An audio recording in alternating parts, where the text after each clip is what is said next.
মাছরাঙা রাজার গুপ্ত খোঁজ। রনি ছিল 10 বছরের এক কৌতূহলী ও দস্যি স্বভাবের ছেলে। সে তার দাদুর সঙ্গে এক শান্ত গ্রামে নদীর ধারে ছোট্ট একটি কুঁড়ে ঘরে থাকত। প্রতিদিন বিকেলে সে নদীর পাড়ে বসে রঙিন মাছরাঙা পাখির উড়ান দেখত আর স্বপ্নে ডুবে যেত, যেন একদিন সেও পাখির মতো উড়ে বেড়াবে দূর দূরান্তে। একদিন বিকেলে রনি যখন তার কাঠের খেলনা নৌকাটি পানিতে ভাসাচ্ছিল, হঠাৎ করেই আকাশ থেকে এক বিশাল মাছরাঙা পাখি নেমে এসে তার কাঁধে বসে পড়ল। রনি চমকে উঠলেও আশ্চর্য হল আরও বেশি যখন পাখিটা মানুষের মতো কথা বলা শুরু করল। পাখিটা বলল, আমি মাছরাঙা রাজা। আমাদের রাজ্যের গুপ্তধন চুরি হয়ে গেছে। পুরো বন অন্ধকার আর রঙহীন হয়ে পড়ছে। তুমি কি আমাকে সাহায্য করবে, রনি? রনি প্রথমে অবাক হলেও রাজা মাছরাঙার দুঃখী চোখ দেখে সে আর না করতে পারল না।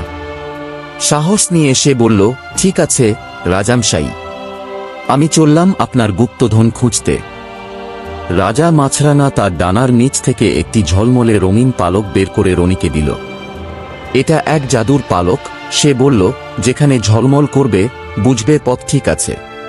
তবে সাবধান, এই যাত্রা সহজ নয়। পথে থাকবে রহস্য, ধাঁধা আর অনেক অজানা বন্ধু। রনি পালক হাতে নিয়ে রওনা দিল অভিযানে। প্রথমেই সে ঢুকল এক ঘন সবুজ জঙ্গলে। সেই জঙ্গলে গাছেরা ফিস করে কথা বলে, পাতার ফাঁক দিয়ে আলো পড়ে সোনার মতো জলে। হঠাৎ এক গাছের ডাল থেকে লাফিয়ে পড়ল এক বানর। সে কান্নাকাটি শুরু করল, আমার কলা হারিয়ে গেছে, এখন আমি কি খাব? রনি বলল, তোমাকে কলা খুঁজে দেব যদি তুমি আমায় জঙ্গলের সঠিক পথ দেখাও। বানর খুশি হয়ে ঝোপের ভিতর থেকে একটা সোনালী কলা এনে রনিকে দিল এবং গোপন একটি পথ দেখিয়ে দিল। এই পথ ধরে রনি পৌঁছাল এক ঝিলের ধারে। সেখানে ছিল এক বুড়ো কচ্ছপ, যে ধাঁধা দেয় সবাইকে। কচ্ছপ বলল, এক পায়ে দাঁড়াই, কথা বলি না, তবুও সবাই বোঝে আমি কি বলি, আমি কে? রনি একটু ভেবে বলল, তুমি তো ঘড়ি। কচ্ছপ খুশি হয়ে সোনার একটি পাথর দিল তাকে এবং বলল, এটা তোমার পথ খুলে দেবে। পাথরটা হাতে নিয়েই রনি এগিয়ে চলল। এরপর সে পৌঁছাল এক রূপালী জোনাকিপূর্ণ বনে। বনের ভেতরে এক ঝিঁঝিঁ পোকা গান গাইছিল, আর সেই সুরের মধ্যেই খুলে গেল পরবর্তী রহস্যের দরজা। শেষে রনি এসে দাঁড়াল এক বিশাল কালো পাহাড়ের গুহার সামনে। সেই গুহায় থাকত এক বুড়ি ড্রাগন। তার চোখে ছিল কঠোরতা, কণ্ঠে গর্জন। ড্রাগন জিজ্ঞেস করল, তুমি আমার গুহায় কি করতে এসেছ, ছোট্ট মানুষ? রনি বলল, আমি মাছরাঙা রাজার হারানো গুপ্তধন খুঁজতে এসেছি। আমি কারো ক্ষতি করতে আসিনি। ড্রাগন কিছুক্ষণ চুপ করে থাকল, তারপর চোখ নামিয়ে বলল, সবাই ভয় পায় বলে কেউ আসে না, কিন্তু তুমি ভয় না পেয়ে আমার সামনে এসেছ। তুমি সাহসী এবং ভালো মনের।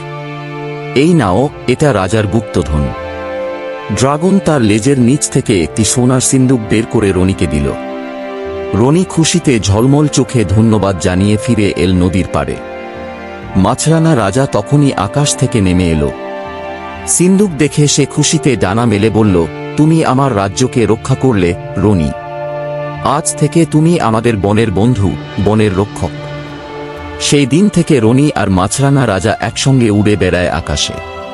তারা নতুন নতুন অভিযান খোঁজে বেরিয়ে পড়ে, অজানা পৃথিবী আর রঙিন রাজ্যের সন্ধানে।